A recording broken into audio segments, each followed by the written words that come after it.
Learning objectives. After completing this digital module, learners will be able to understand how the production function works in the production processes, learn how different input combinations as employed in the phases of production impact the quantity of the output, learn about the isoquant curve and their functions, learn about the long and short-run production processes and the variable and fixed inputs as employed in the production. Learn about the total product, marginal product, and average product and their interrelations. Understand the law of diminishing marginal product and the law of variable proportions. Learn how the shapes of total, marginal, and average product curves look like and the reasons behind their shapes. Learn about the constant increasing and decreasing returns to scale. Learn about Cobb-Douglas production function and the relation between the employed inputs and the outputs. Learn about short-run average and marginal costs and their relation with the outputs. Learn about long-run average and marginal curves and their interrelations with the outputs. Production function and the concepts of long and short-run productions. Production functions. A firm uses the inputs in the time of production and gets the required output, which builds a relationship as called the production function. As the firm uses various quantities of inputs in the production, its intention is to get the maximum level of output to be produced out of that. By the aid of efficient use of the input, the maximum amount of output from a production process can be achieved. In the table of production function, where two factors of production are fixed, it can be shown how by the combination of two different factors, the output can be increased in multiplication of rows and columns. Isoquant curves. If two different inputs can generate the same amount of maximum possible level of output in the production phases, that set of inputs will be called isoquant with each other. Each isoquant represents the amount of the output by which it is recognized. The long and short-run productions. In the long-run process of the production, all of the inputs can be varied or changed in the phases of the production. So there is no limit of input in the production. Consequently, by the changes of inputs, the outputs are also varied in every phase, and the maximum possible level of the output does change according to the input increase as well. The long term does not depict the time, but one production is long term when its every input is variable input.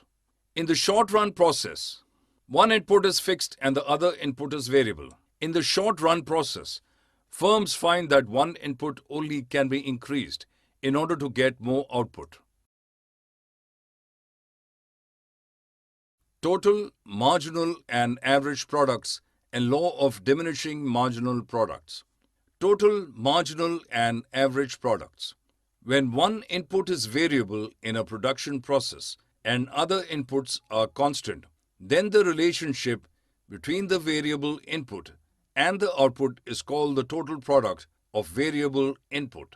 This is also called total return to or total physical product of the variable input. Marginal product of the input is the proportion of the change of the output in every unit by the change of the input when all other inputs are constant. In any level of production, the summation of the marginal products of every unit of that input shows the total product in that production level. In order to derive the average product, we need to calculate the average number of all marginal products up to that unit level. This is called the average return of the variable input as well. Law of diminishing marginal products. It shows that after a specific point, despite increasing one factor input, while others are kept fixed, the consequent increase in output in the level of the production will be ceased and it will start to decrease. At the time when it is seen that the variable input has been increased in such a quantity where the production process becomes so crowded, in that position, the output will not get the proper chances to grow while other inputs have been kept unchanged from the beginning. Law of variable proportions in marginal products. This law shows the same like the law of diminishing returns by pointing the marginal product of variable input, which after a point of employment starts to fall. Shapes of total, marginal and average products curves and returns to scale. Shapes of total, marginal and average products. The total product curves are positively sloped as we know that the output increases as long as the variable input increases. The marginal product curves are also shown as increasing initially, but as per the law of variable proportions, we can see them to decrease after a point when by the increasing of the variable input, the marginal product can't be increased further. Thus, after a point they start to decline. The marginal product curves are shown like upside down U or V shapes. The average curve shapes also like inverse U, but it takes more time to decline than the marginal product curves. We know that average product curve shows the average of the marginal products in every unit, so they must be lesser than the marginal products. When marginal products are going to decline, then also they becomes higher than the average points. Thus, the average curve continues to rise despite of the marginal curve's decline. After a point when marginal curve goes down, a significant decline, it starts to reduce its corresponding average points. The average curve cuts the marginal curve at its maximum point, after which it starts to decline. But after some time, the marginal curve starts to decline, returns to scale. When every input of the production phase is variable, the output also increases. When we see the increment in proportion same as the increase in inputs, it is said the constant returns to scale. In the increasing return to scale, the output increases more than the input employment proportion. In the decreasing return, the opposite happens. Short run and long run costs. Total costs, average costs, and short run costs. For every level of output, firm chooses the least possible cost input employment. The cost function shows the relationship between the cost and output.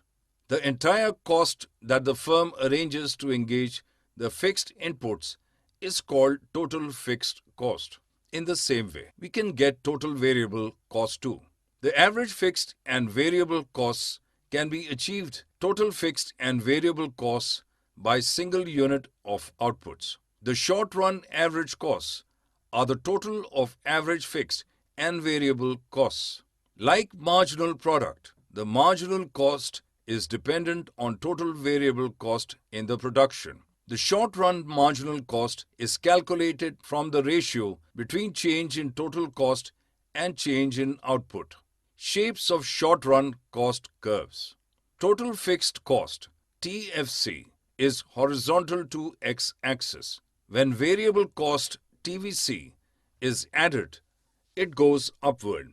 In average fixed cost, AFC, it shows like a rectangular hyperbola where the TFC can be seen in a shape of rectangle.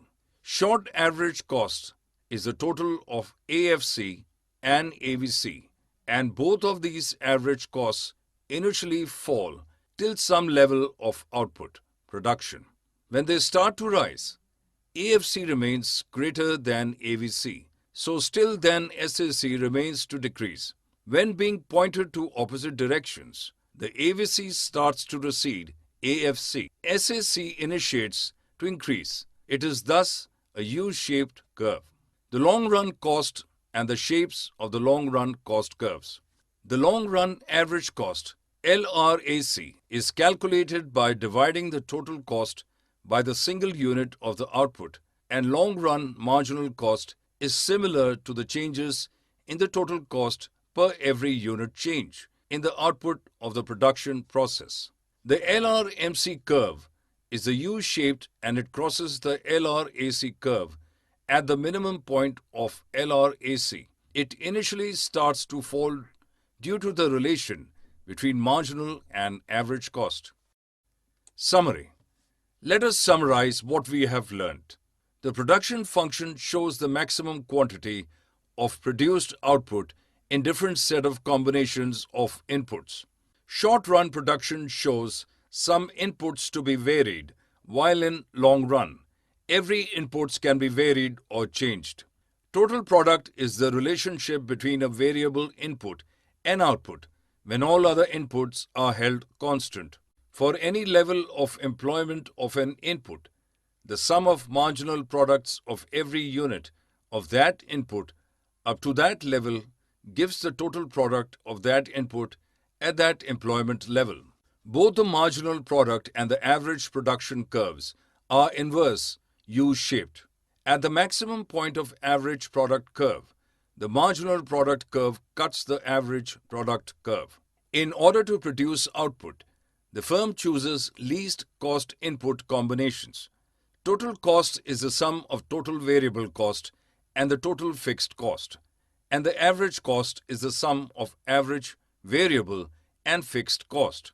The average fixed cost curve is downward sloping. Short-run marginal cost, average variable cost, and short-run average cost curves are U-shaped. The short marginal curve cuts the AVC curve from below at the minimum point of AVC. SMC curve cuts the SAC curve from below at the minimum point of SAC. In the short run, for any level of output, sum of marginal costs up to that level gives us a total variable cost. The area under the SMC curve up to any level of output gives us the total variable cost up to that level. Both the long run average and marginal curves are U-shaped. The